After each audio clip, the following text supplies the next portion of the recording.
You should travel. One person's mission to get to 100 countries, and being that I'm getting quite close, I reserve the right to change that number in future. You should travel.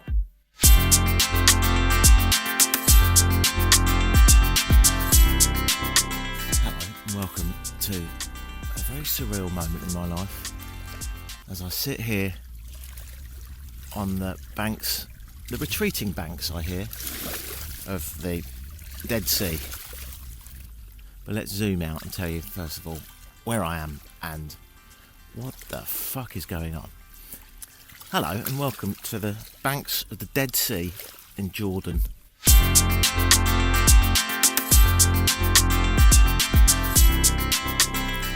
I'm sat in a pair of shorts on what appears to be snow, but it's not. It's salt. It's so salinated, it's so salty, this sea, which by the way is not a sea, it's called the Dead Sea, but it's actually a giant lake really, is so salty that you can see the salt on the banks as sort of white mineral deposits, crystallised salt, and it's kind of crunchy. Here's a sound of me prodding it. Jordan, that's where I am. Let's start with that. How did I get here? And then we'll work out what's going on, and I'll tell you a bit more. So, welcome along. Lovely to be here. I flew on a budget airline called Wizz, without an H. Don't know why they dropped the H. Probably couldn't afford the domain name. Wizz took me here, and I believe, I might have this wrong, is it a Hungarian airline? One of those. Anyway, it's cheap. You know when you can't recline the seats, and the staff are just a little bit more shouty than you would appreciate. One of those airlines. But, cheap. Got here for 100 quid. Amazing. Not bad for a 5-hour flight from London.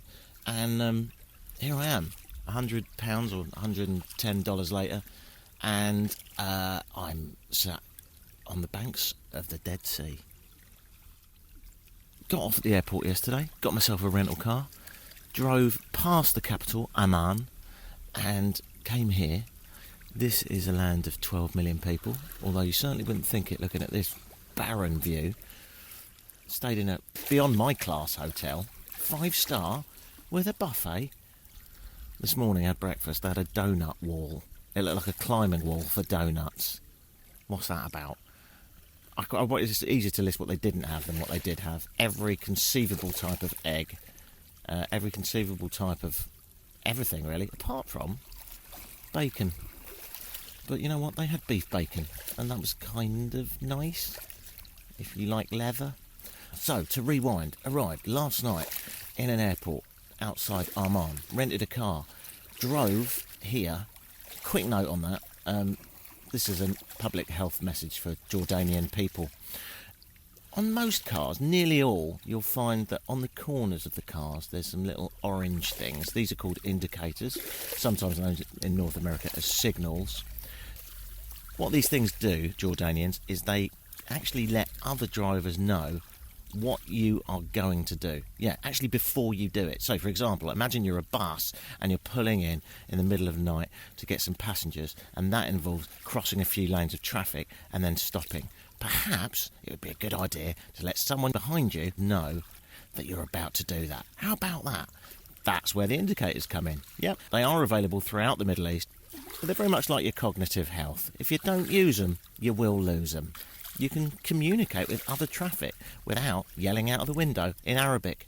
It's absolutely fantastic. Give it a go. After a meal and some Jordanian wine, which is quite impressive, being that most of this land is not in any way fertile. It's quite a small percentage of it that you can actually farm on, but they've managed to knock up some vineyards, and despite it being a predominantly Muslim country, and by predominantly I mean predominantly, they don't mind a bit of booze here and there. Well, some of them. So I had myself a nice bottle of Jordanian red, got me some Power Zeds, and then woke up bright and early for a rather large breakfast. Came down the roughly 300 stairs to this, the muddy banks of the Dead Sea in Jordan. And I can see the other side of this sea, and it's just a huge mountain range, and it looks very rugged, very arid, very barren. And of course it is. I mean, You know the lovely big fat Mediterranean Sea? That heart of the outdoor life in the southern parts of Europe. Well, it used to stretch a bit further across what is now a mountain range into this. So, in other words, this sea would have been connected to the Mediterranean. When the Mediterranean retreated, it left this absolutely monumental puddle behind. But it's so salinated, it's so salty that it doesn't really support any life. I mean, there might be flamingos. I know that sounds weird, but I did have a very similar landscape in Bolivia once, and there was a whole flock of flamingos just chilling out, eating krill, which is why they're pink.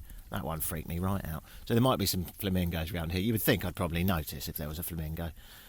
I think I've seen more plastic flamingos in my life than real flamingos. I wonder what everyone else's ratio of plastic to real flamingo is. I would guess most urban people have not seen a real flamingo. I feel very lucky.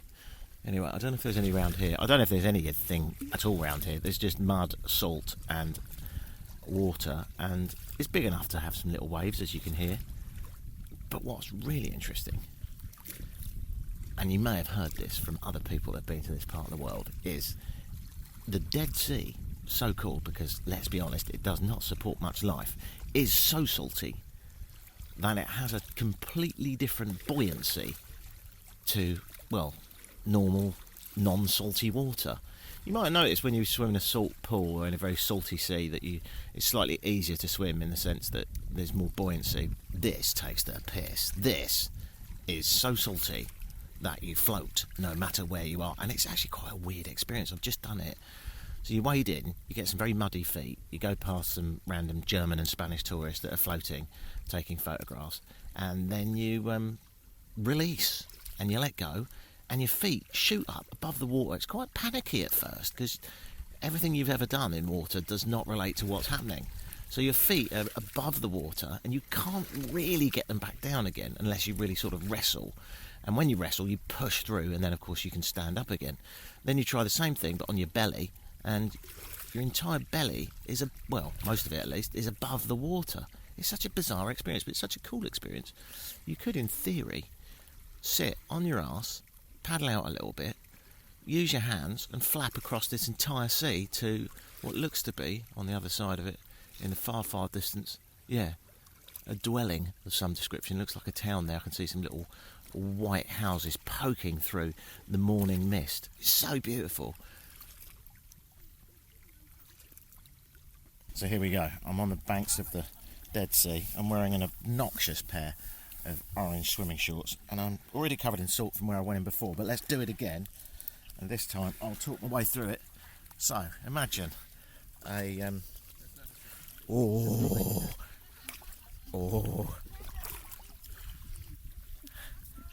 okay, imagine a beautiful man, go for Chippendale, and then that's the sound of a kid in the background who's loving life. A lot of people are rubbing minerals all over their body. I'm just going to sit on my arse now. Oh! Ah!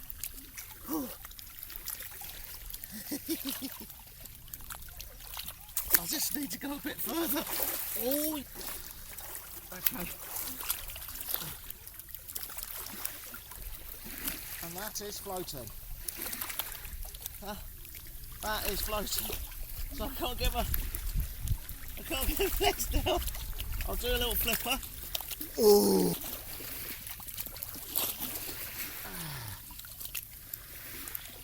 Okay.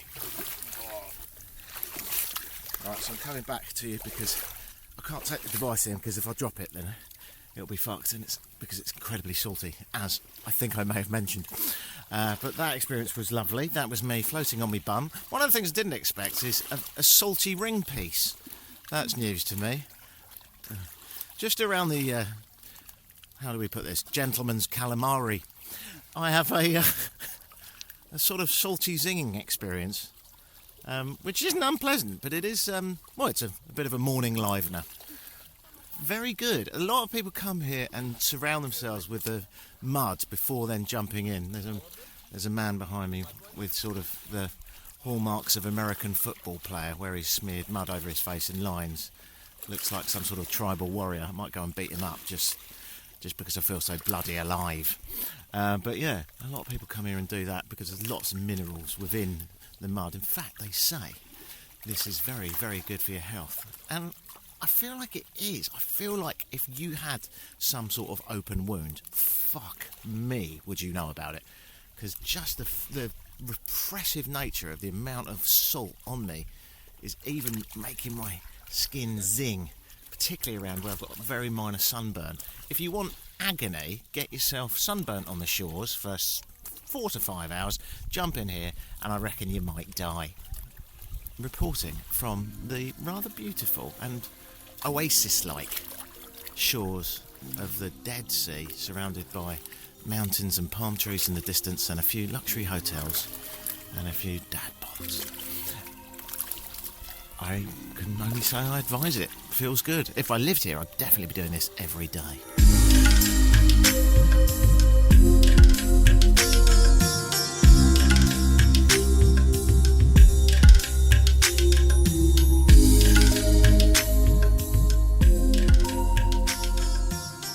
This is a snapshot into what an all-inclusive would be like, isn't it?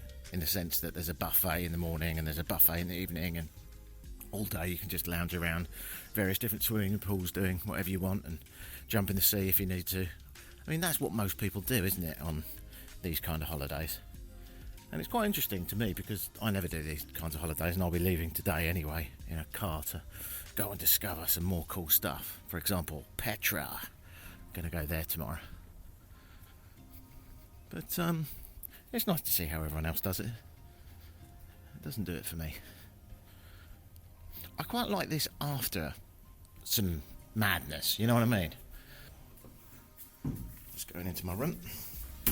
Yeah, I quite like the idea of doing this after some madness. You know, if I'd rented a motorbike and gone through a bit of a desert or done some mad trek on a camel, I could definitely handle this for a couple of days, but I don't really feel like I've earned it. Anyway, it's not a complaint, just an observation. Having a bloody lovely time. Tomorrow, Petra, the jewel in the crown of Jordan. I don't know much about it. Like all these things, I never research them before I come. I like to sort of get involved in the research when I arrive. I've seen many an image, and I've met people that have been there that say it's spectacular. I also know it's one of the 7 wonders of the world. So it's pretty damn sure going to be mighty fine. So far, I mean, my brief experience in Jordan, great. Bit rough and ready, particularly on the roads. Lots of sort of lunar landscapes. Oh, speaking of which, might go to Wadi Rum. Wadi Rum is where The Martian was shot, and is as close as you can get to Mars on Earth. So I don't know if you're listening, Elon, but you could save yourself a lot of bother and just come here and divert your money into the good of the world instead of being a giant, and I'll put this nicely, cunt. Join me as I cross Jordan. My name's Vinny. I should have done the intro. I never actually did it. Is it too late? Oh, I guess you probably know by now anyway. I'm on a mission to get to 100 countries. This is country 97. I've never been here before. Wow, getting close to the big one, 97. Next up, I'm going to be going on to Sri Lanka. I'm on my way there now, just stopped here for four nights. And that will be country 98. So good, definite couple of podcasts coming your way. This one and at least one from Sri Lanka, might be 2, who knows. See what happens as we continue the adventure. This is Vinny.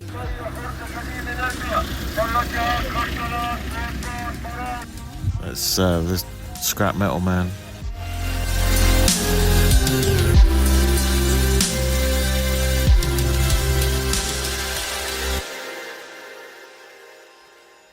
Good morning and welcome to Petra. The sun is rising on a blue sky and I'm on a dusty trail walking along. I've paid my entry fee and here I am in Petra. Oh, how much was the entry fee? So when you get your visa here, don't worry, it's really stress-free. You apply online, you get a visa, and part of the visa, you tick the box that says, I want to go to Petra and stuff. And it will make it all one price, which was about £70. And that means you can get into Petra for free once you've got that, yeah.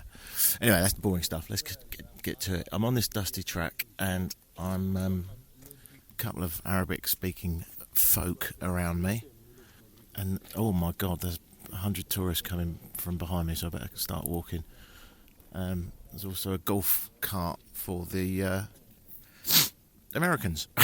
I don't know if they're American, but they don't want to walk. I'm just being very judgy.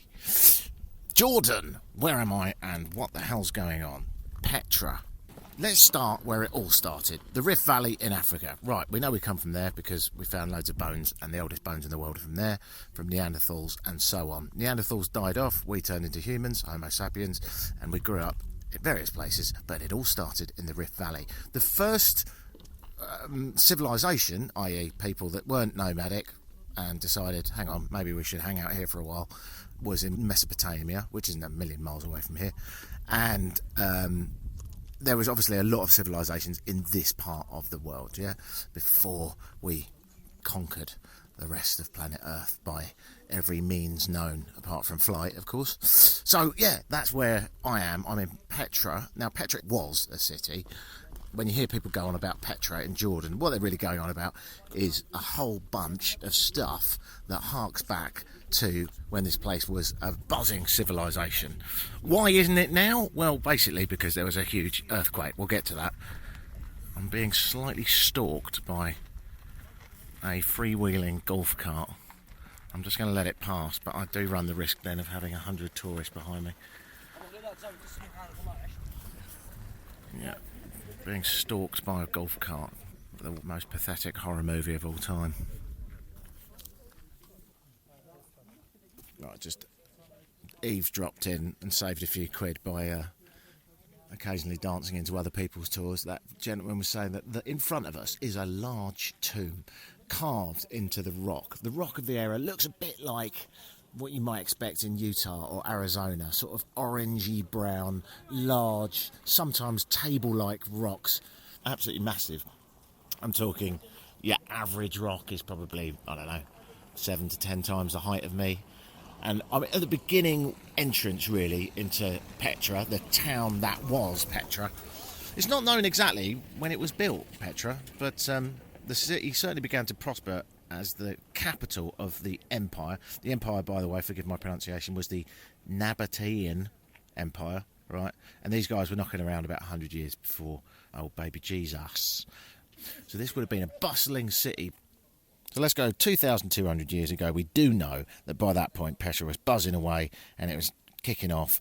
People were selling, frankincense, myrrh, spices. It was a real sort of bustling metropolis, and as a result of lots and lots of people living here, some of them were really rich. And the rich people that died, well, like rich people that die all over the world, including today, they wanted to be known after their death. So some of the rocks around me are carved, hand-carved of course, into these degraded tombs. For example, the one next to me is probably about, let's have a look, 30 metres high, and it is a huge rock face, and into that they've carved these panels, and at the top of that there's some obelisks carved into the rock face, almost like columns, right above what appears to be a doorway.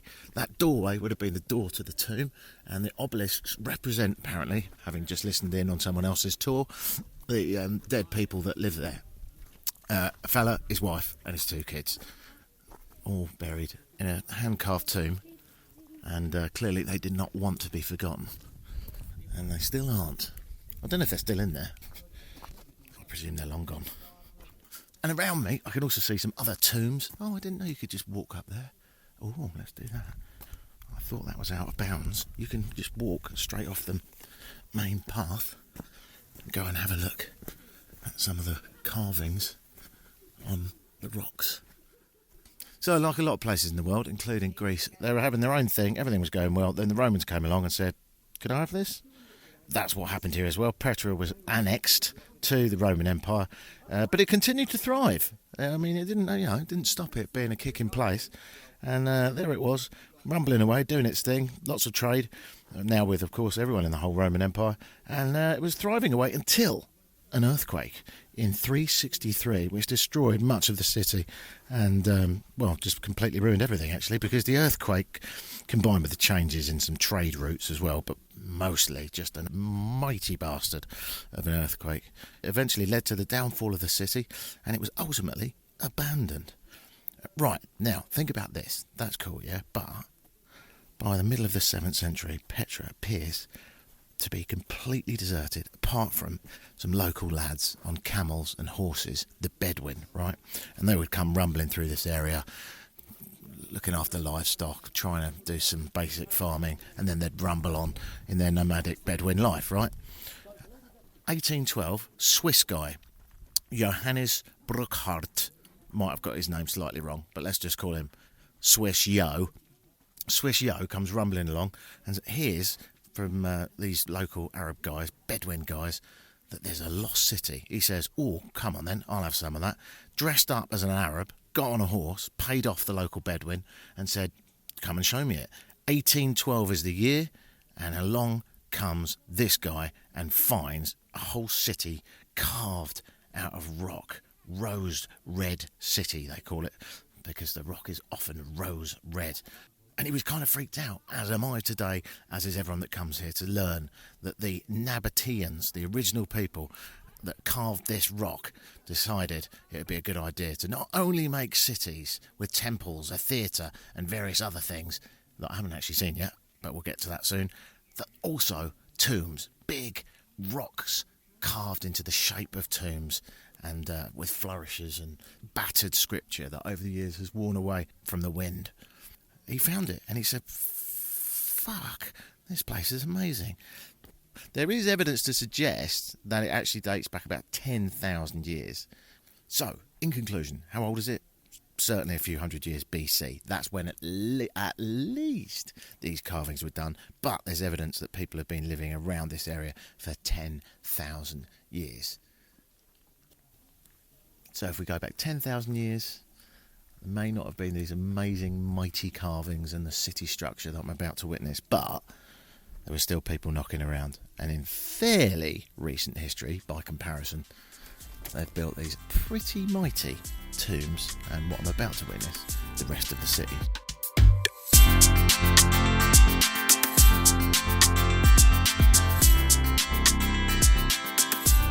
I am now at a opening between two absolutely massive rocks, and that gully between those rocks leads down to the lost city of Petra, and this is as close as I've ever felt to Indiana Jones. There's two chaps dressed as barbarians with swords, I think. Swords and metal helmets on, guarding the sort of where the gate would be. Years ago there was a big arch above this, so imagine, 100 metres high between two absolutely monumentally fucking massive rocks. You'd have an arch that went above your head. That arch collapsed in 1895, but it's still pretty bloody amazing just walking down here. I'm now walking past two guys dressed with swords and spears. Let's say hello to them. This is just another normal day. Hello, boys. Welcome. Come on, photography. Is that okay? Yo. I'm going to give this guy a Jordanian, what's it called? A jod, which is about £1. One jod is about £1, so it could not be easier to travel here. Every time they pose with tourists, they make a whoa noise, which is slightly disconcerting. And there you go. Thank you. It's nice to be sandwiched between two centurions. Not my average Saturday morning. What is my average Saturday morning? Recently I've been living in Toronto. Saturday mornings quite often involve walking to McDonald's, buying a breakfast sandwich, coming back with a coffee, having a little run. That's been quite a normal thing to do. Oh my goodness, this is quite impressive. I'm now walking down through between two, I would now say probably 150 metres of rock on either side of me. I can only imagine how absolutely stunned that Swiss guy would have been back in the 1800s when he came down here with a couple of local Bedouin fellas, because it feels pretty amazing now. Loads of movies been shot here, of course, including Indiana Jones, essentially in the bottom of a giant chasm. You might wonder why, by the way, if you're a bit of an engineering type, how they didn't flood Petra, being that the entrance to it is just this winding road down between these two rocks, just an ultimate channel for water. They actually built a whole tunnel to divert the water around it. Early civilisations were pretty clever. We still can be when we put our heads together. It's quite dark down here and it's cool, and I'm starved of any sunshine, but as I look up, just a very narrow shaft making its way down to the floor of this chasm. It's pretty bloody impressive.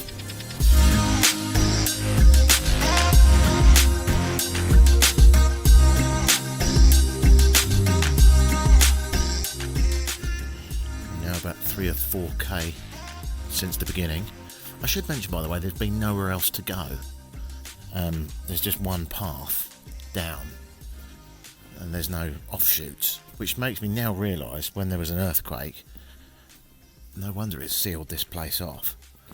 It's pretty narrow, they've not got a lot to play with. This is called the SIQ, the SIQ, which is basically the road to it, and it would have been paved with limestone, and probably would have had hustle and bustle and market sellers and who knows what, as people were carving into the rock above you as well, on rudimentary ladders, I would guess, without the health and safety of the modern world.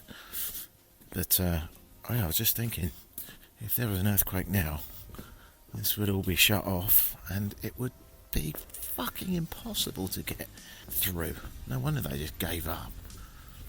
Since, of course, it's all been cleared back again, and you can wander down the SIQ towards whatever I'm about to see. Oh, I've just seen what's next. It's called the Treasury. It says the SIQ opens up onto Petra's most magnificent facade, the Treasury, or Alcanza. It's almost 40 metres high. Hang on, wait a second. Just a couple of Arabic fellows having a chat in a speeding golf cart. I will give them credit though, at least they've gone zero petrol down here. 40 metres high, that's what I'm about to say, the Treasury. If you look up Petra now on Google Images or whatever, I would imagine it's the first thing you'll see. Intricately decorated, friezes, figures and more. The Treasury is crowned by a funerary urn, which according to local legend conceals a pharaoh's treasure. The Treasury was probably constructed about 100 years BC. Whoa.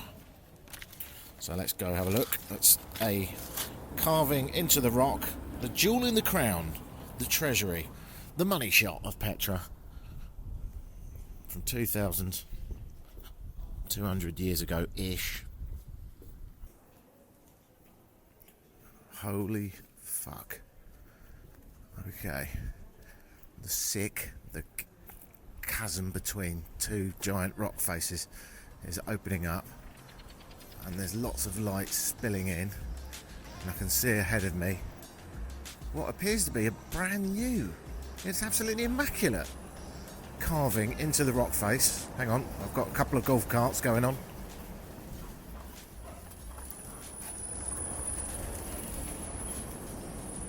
So just as a quick side rant, there's too many able-bodied people in these fucking carts. If you're going to come here, have a walk. Whoa!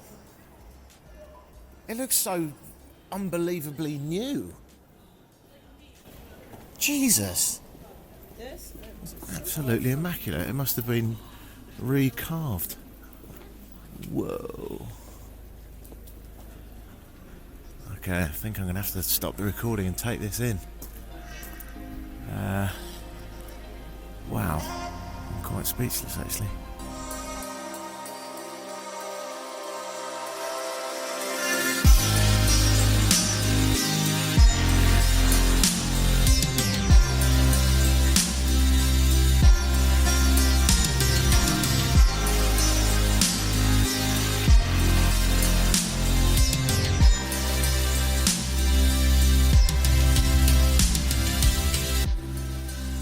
Right, I've had a cup of coffee, a very good cup of coffee, 3 Jordanian doodahs, and now I am just sat opposite this utterly magnificent building, the Treasury Alcanza.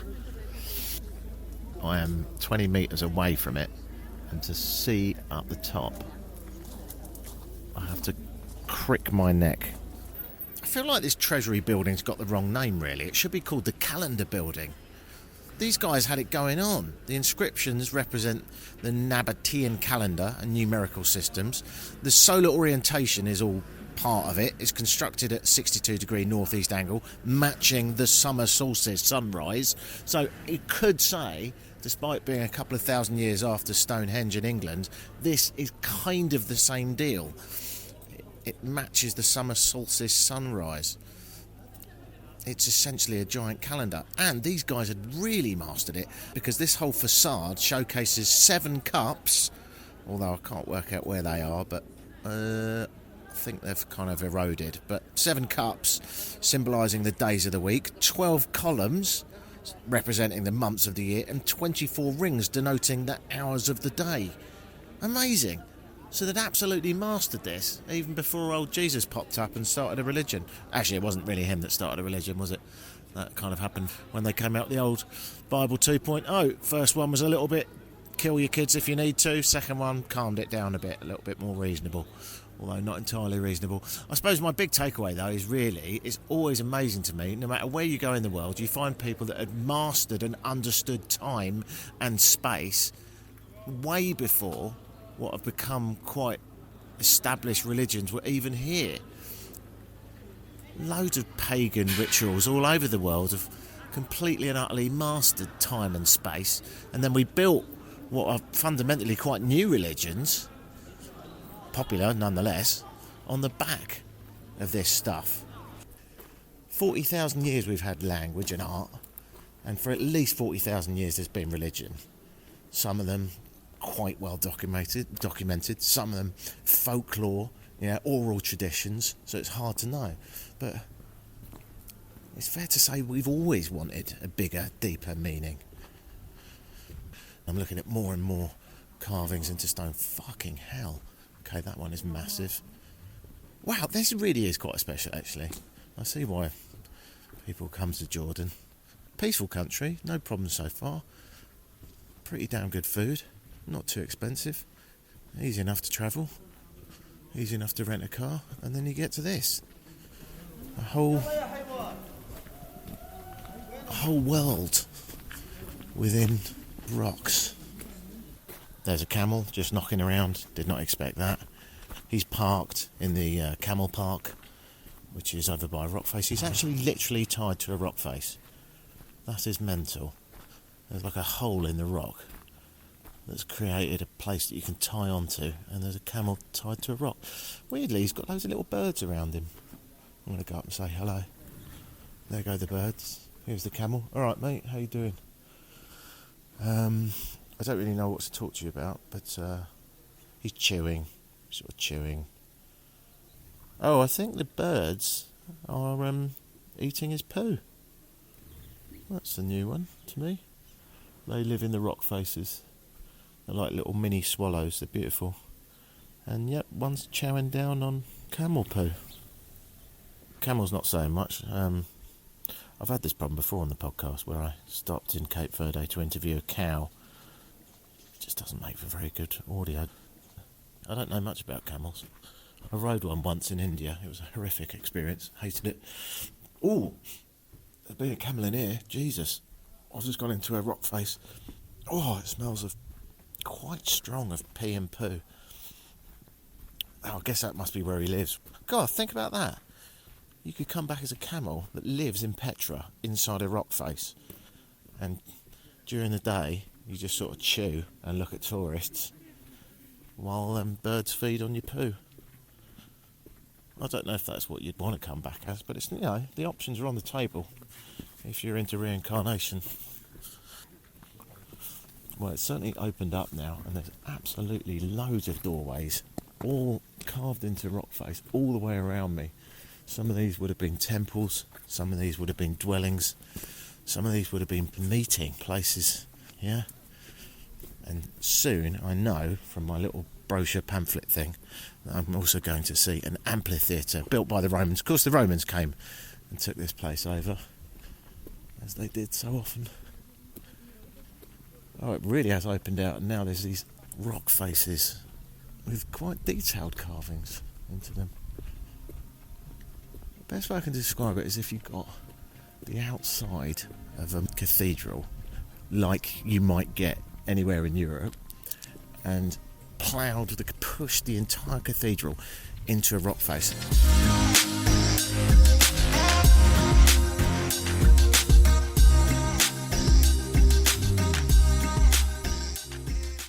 I can see a Jordanian flag, which looks weirdly like the Palestinian flag. They're good buddies with the Palestinians. It's just over the hills there. You'll find Palestine. You want to ride the mule? No, I'm not really into mules, thanks. Don't really want to get on a donkey because I don't really like donkeys. You see the last mountain there? Yeah. Between the mountain, two mountain, small columns. Oh, I see. This is the top of the monastery. Ah. And that's 2 hours walk. Yes, but you have other option with the mules. You Yeah. take half an hour, just one way. So a mule is 4 times the speed of a man. What? Yes. That's a very fast mule you have there. Yes. Huh. 1,000 steps up. Is it? Blimey. This way, Okay. and then go to the right side. Thanks, guys. Every side will hold you by air-conditioned Ferrari. Just one way and walk back. Okay. Where are you from? I'm from London. Where are you from? Are you from a local boy? Are you from No. Petra? From my mother. You're from your mother? Yes. Ah, we're all from our mothers. All the tourists here from my mother. No, we are from Bedouin here. We like to joke, with the tourists. Yeah. You're a Bedouin man? Yes. Have you got your own house or you're always moving? No. We are up there in the cave. You live in a cave? Yes. Like until now, 25 families still in the cave. There's 25 families still in caves. You see the last mountain? Yeah. Is behind it. Ah. Some people with a goose, camels there. Everything. Really? Yes. Let me ask you something. Yes. When you walk into your cave, your house, how do you protect from getting cold? Is there some sort of No. canvas or some carpet or something on the front? How does it work? No. We put like doors. In the night it's very cold. Yeah, We make fires yeah. and we sit in fire and eat also the tea. You drink tea? Yes. Peppermint tea? Yes. Huh, Tea with we make it in the fires. okay. And also the eating, we make it in fires. And do you sing songs in the cave? Yes. Can you sing? Yes. Huh. Are you a good singer? Yes. No, not him. He's not very good. There is the one. He can sing. Do you play drums? No. No drums. Just singing in the caves? We sitting, we sleep in the cave. Yeah. And you have some people you live there from Bedouin. There to the Bedouin village. The King Hussein, you moved some Bedouins in 85 to Bedouin village.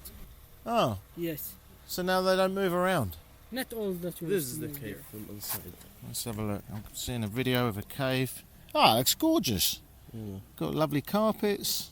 Yeah. But no windows, huh? Just a door to come in. There's a window. Oh.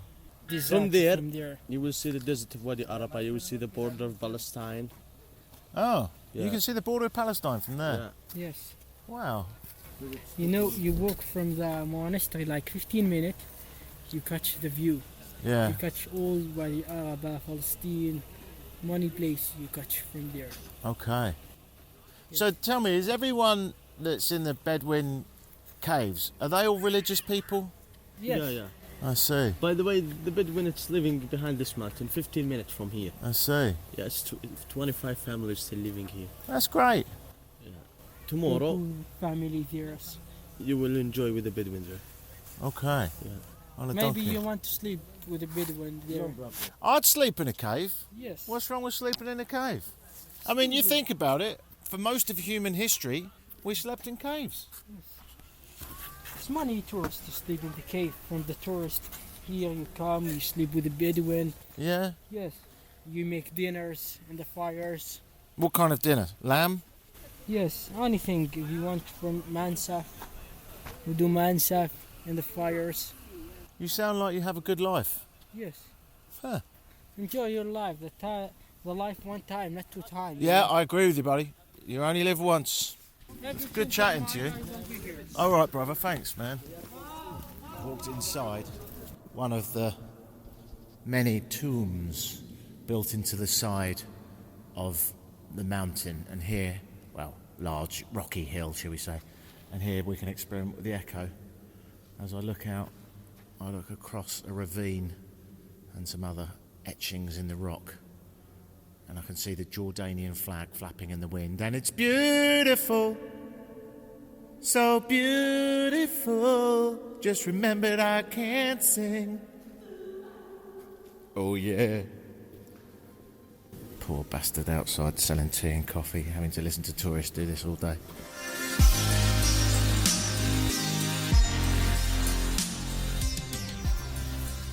The only slight problem, and it's not too bad, but the slight problem is the gentleman asking me if I want a donkey. I would argue a little bit pushy. His name's Mohammed. I mean, everyone's been offering me a donkey, but this guy is something else. He's going to do it again now. Welcome in Petra.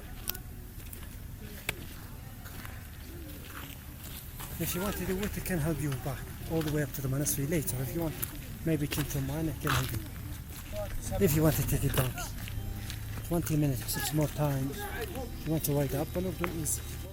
Everybody take a donkey from here. Later. All the best. Back, yes. This is the place monastery. The same with the people. See, this guy's still going on at me.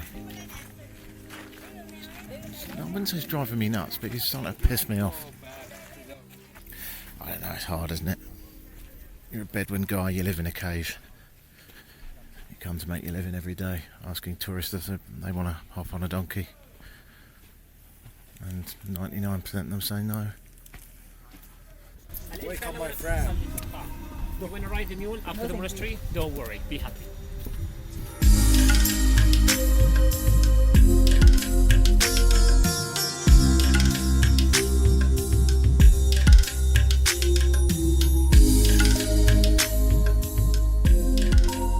There are 1,000 steps from the last buildings I saw here in Petra up the hill to the monastery. I'm walking past a couple of donkeys that are having some well-earned nose bags of food, a couple of touristy tic-tac, knick-knack shops selling fridge magnets and stuff. Yeah, you want to buy some fridge magnets? Right.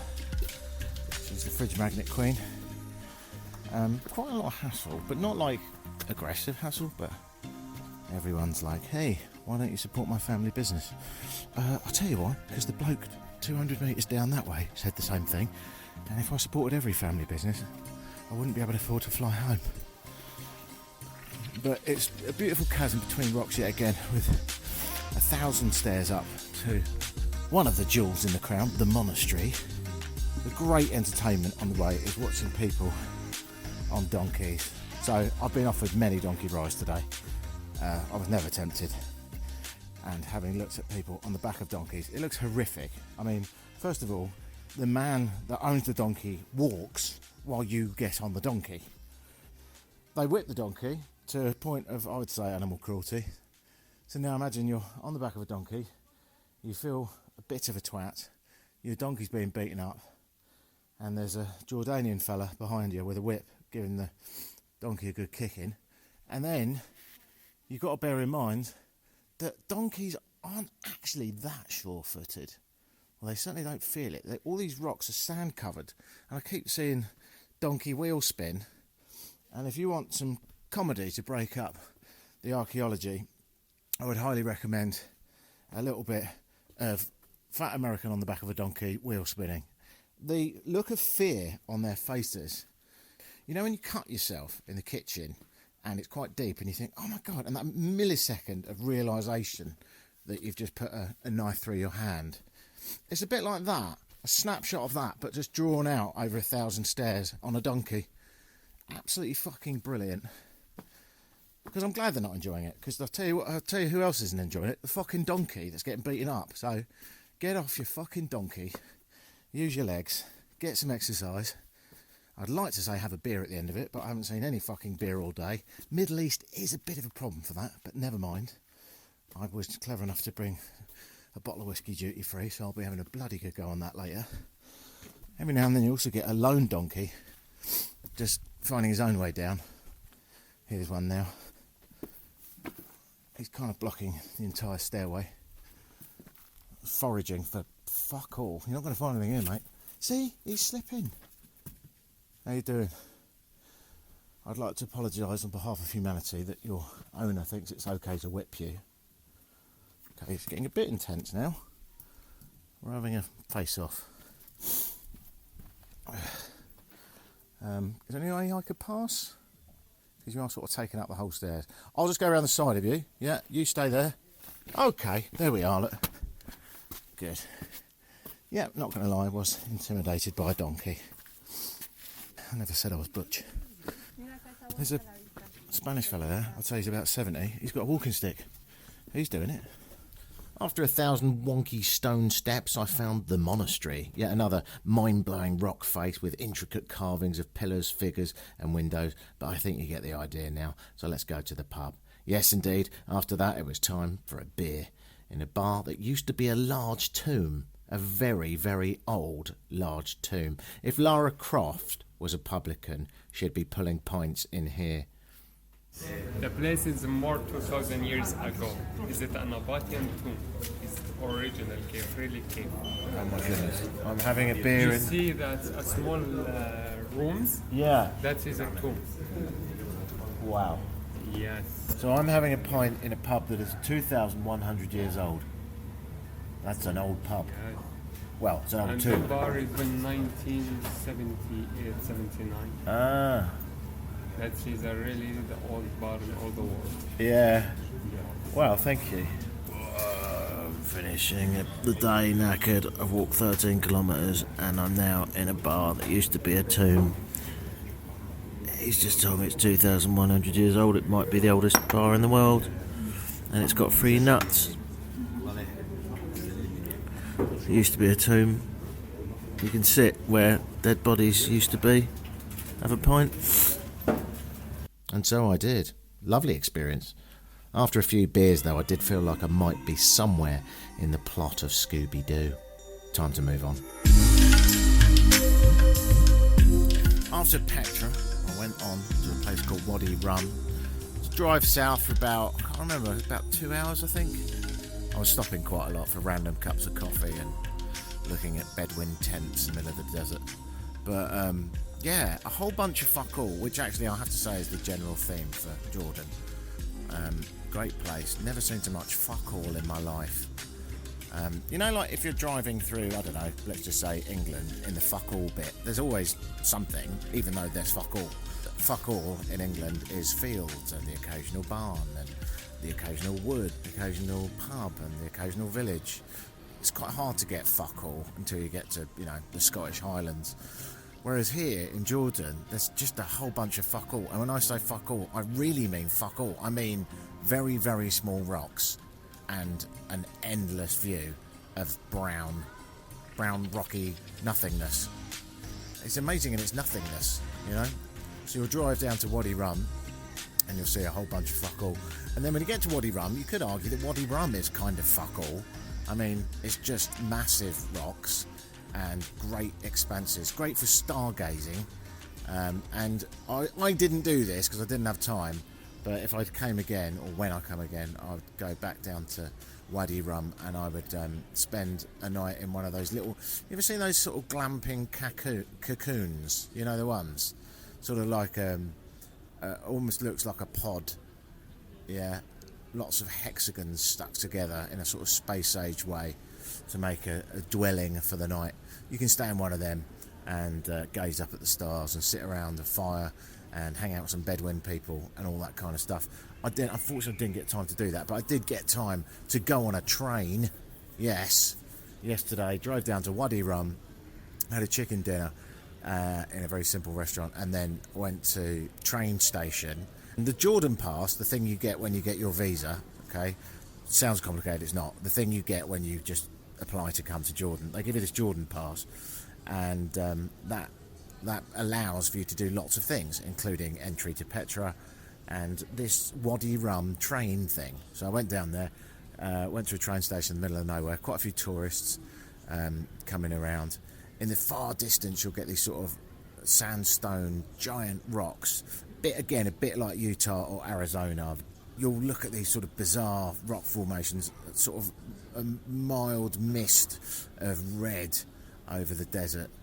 Unsurprisingly, where The Martian was shot. Quite a lot of other movies are shot down in the Wadi Rum area. It's the closest you can get to Mars without being buddies with Elon Musk. So you go down there, you get on a train, this old beaten up weathered train. The tracks go through fuck all, a whole bunch of desert, past a few occasional Bedouin camps, and as the train gets going, a lot of excitement. A man came wandering down with the scarf around his head, the sort of look of about half of Jordanian men wear a scarf around their head, particularly sort of desert dwelling folk. And he comes down the train and he's like, all right, just to let you know, there'll be some gunshots. I don't know why I thought he was joking, but I just thought he was joking. But it doesn't make sense as a joke either. Imagine this rickety old train. Imagine you get a bit bored and you wander down it as it's sort of going, I don't know, 20 miles an hour through rolling desert. There's no health and safety, so you can just walk between the carriages, walk to the outdoor carriage, right, which is basically just a couple of wooden racks, one you can sit on. And, so you're outside now. There's desert all around you. You're trundling through the desert. I assume this is probably an old line from some mine. You're trundling through, and then you realise that there's a man in what appears to be 1920s, 1930s Jordanian army uniform, and you think, bit weird. And then you look at him, and he's got a large machine gun. That's what he's got. There's a lot of kids around him, like children, proper tourist children. Everyone's from all over the world, and they're all taking photographs. So I'm not threatened until he starts sort of shooting his gun into the air. And I did check at this point. They're all blank bullets. There is no problem. Everything's fine. Kids are laughing. There's no big deal. But, you know, it is next to Israel, and you do get a bit... Yeah. I didn't really expect to see a man just randomly shooting a machine gun into the sky. Then, out of nowhere, a bloke on a horse comes barreling across the hilltop in the distance, sand pounding around the horse's feet. As he comes down towards the train, all the kids are screaming, everyone's getting excited, loads of people are taking videos. He's got a fucking gun, old school rifle, starts shooting at the train. Now, blank bullets. It did feel a bit bloody scary, to the point where I was actually hiding. At one point I sort of went back into the main train area and was hiding behind a window frame, which, looking back at it, he probably could have shot through that with a fucking potato gun. Anyway, he's there, a mate comes over the hill, his other mate comes over, right, so now there's three horses barrelling along, keeping up with the train stops. I'm like, don't stop, they're going to kill us. One of them's got I'd say 6-foot Jordanian flag rock on, right?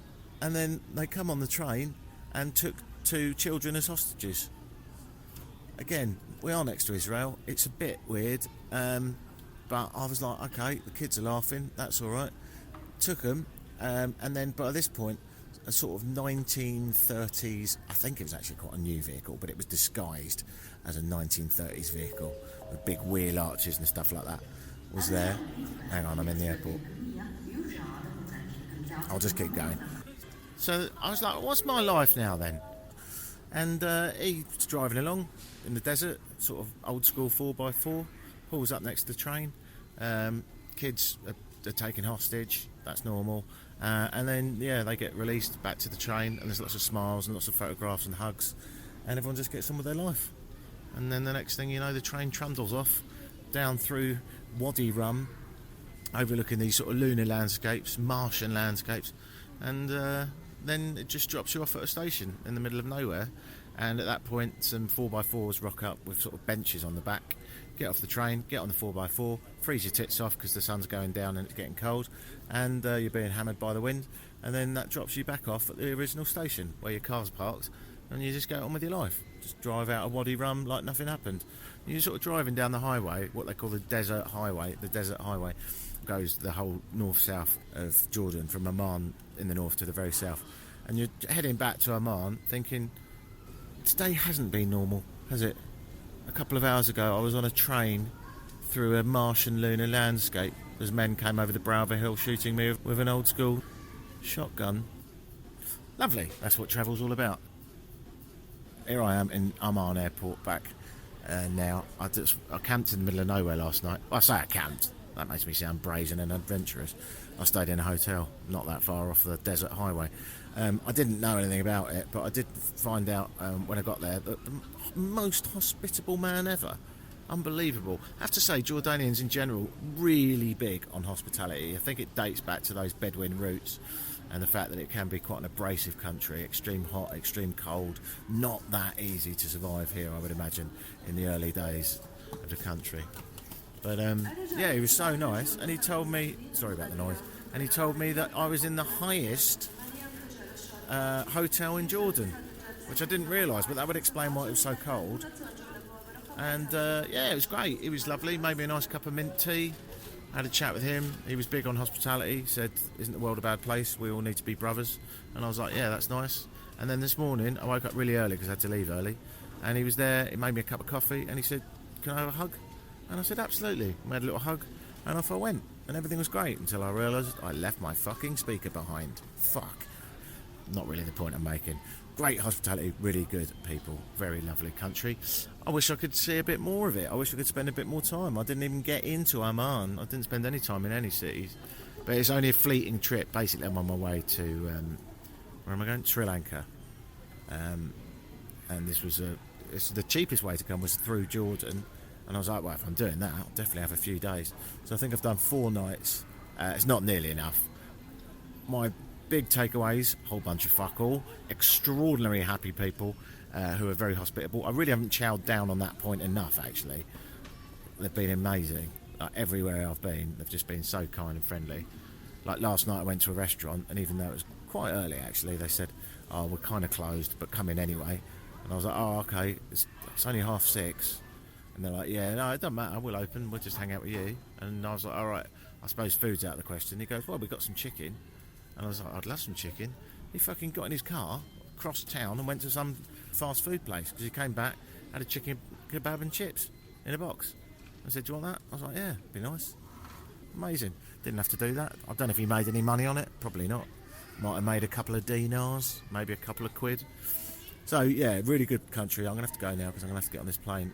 I hope you've got a sort of general brushstrokes glimpse. Do come here.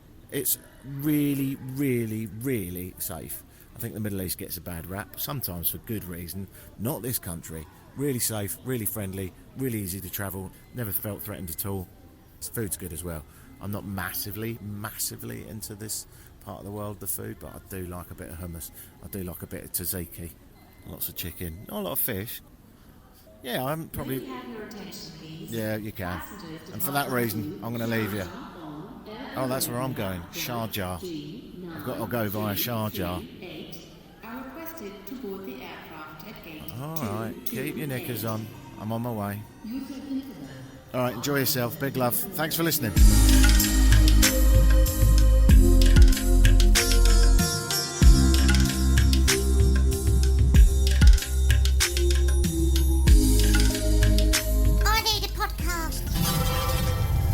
We make podcasts.com